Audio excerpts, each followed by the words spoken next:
एक छोटे से गांव के स्कूल के आंगन में एक पुराना लकड़ी का बेंच रखा था। वह बेंच बहुत मजबूत था और बरसों से वहीं खड़ा था।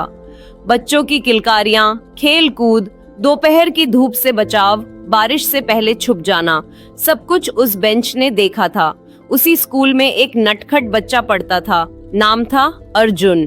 वह रोज स्कूल आते ही उस बेंच पर बैठता, कभी जूते खोलकर उस पर लेट जाता, कभी अपनी किताबें फैलाकर पढ़ता, कभी कभी अपनी टिफिन भी वहीं बैठकर खाता था। बेंच को वह बहुत पसंद करता था और बेंच वह अर्जुन का सबसे अच्छा दोस्त बन गया था। समय बीतता गया, अर्जुन बड़ा होता गया, क्लासें बदलती गईं और एक दिन वह स्कूल से विदा हो गया। अब वह शहर चला गया था पढ़ने। बेंच अब अकेला था।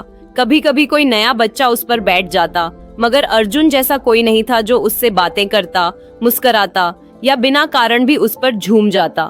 सालों गुजर गए। एक दिन अचानक एक युवा आदमी स्कूल के आंगन में आया। बेंच उसे पहचान गया। वह अर्जुन था।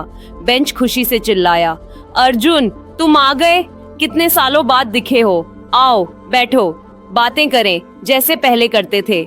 अर्जुन मुस्कुराया, मगर आंखों में कुछ उदासी थी। वह बोला, अब मैं बड़ा हो गया हूँ और अब मुझे नौकरी चाहिए, लेकिन मेरे पास इंटरव्यू के लिए अच्छे कपड़े तक नहीं हैं। बेंच बोला, मेरे ऊपर रखे ये पुराने लकड़ी के टुकड़े ले जाओ। इन्हें बेचकर एक अच्छी बेल्ट, कपड़े और जूते ले लेना। ये मेरे हिस्से की मदद है। अर्जुन ने बेंच की कुछ लकड़ियां ले ली और चला गया। फिर महीनों गुजर गए। बेंच फिर अकेला हो गया। अब वह थोड़ा सा झुक गया था, थोड़ी दरारें भी आने लगी थीं, मगर उसकी आंखें अब भी स्कूल के फाटक की ओर लगी रहती थीं।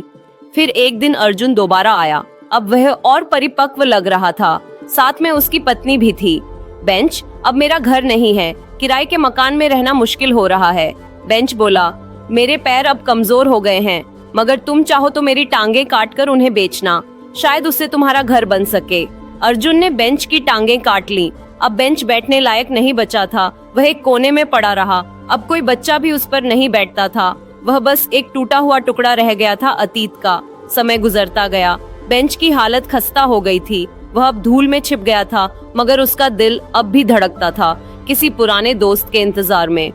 बहुत सालों बाद एक बहुत बूढ़ा आदमी स्कूल के आंगन में आया। उसके हाथ कांप रहे थे, आंखें धुंधली थीं। वह धीरे धीरे चलते हुए उस टूटे हुए बेंच के पास आया और बोला, याद है, मैं अर्जुन हूँ। तुझ पर बैठकर मैं सपने देखा करता था। बेंच की बची खुची आत्मा मुस्कुराई, मुझे सब याद है अर्जुन, अब तो मैं टूट चुका हूँ, तुम्हारे किसी काम का नहीं।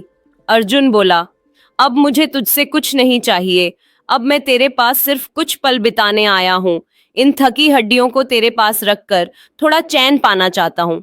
अर्जुन जमीन पर बैठ गया। बेंच की एक बची खुची पट्टी पर अपना सिर रख दिया।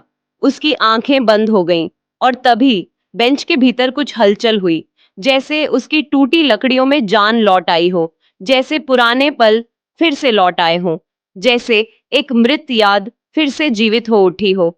दोस्तों, वह बेंच और कोई नहीं, हमारे गुरुजन हैं और हमारे अपने माता पिता हैं। जब हम छोटे होते हैं तो उनसे बहुत कुछ पाते हैं, ज्ञान, मार्गदर्शन, प्रेरणा, प्रेम, ममता। मगर जैसे जैसे बड़े होते हैं हम उनसे दूर होते जाते हैं।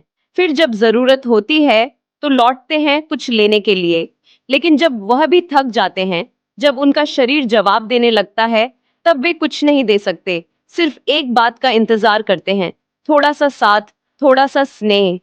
आओ हम अपने अपनों से कभी उनका हाल पूछें, उनके गले लग जाएं, कभी उनका साथ दें, क्योंकि वही थे जिन्होंने हमें खड़ा किया जब हम खुद चलना नहीं जानते थे। आओ अब हम उनका सहारा बनकर उन्हें फिर से हरा भरा कर दें। दोस्तों, आपको ये कहानी कैसी लगी मुझे कमेंट बॉक्स में जरूर बताएं और प्लीज हाइप बटन को जरूर दबाएं। आगे भी इसी तरह और अच्छी कहानियां सुनने के लिए मेरे चैनल को सब्सक्राइब करें और नोटिफिकेशन बेल को भी जरूर दबाएं। धन्यवाद।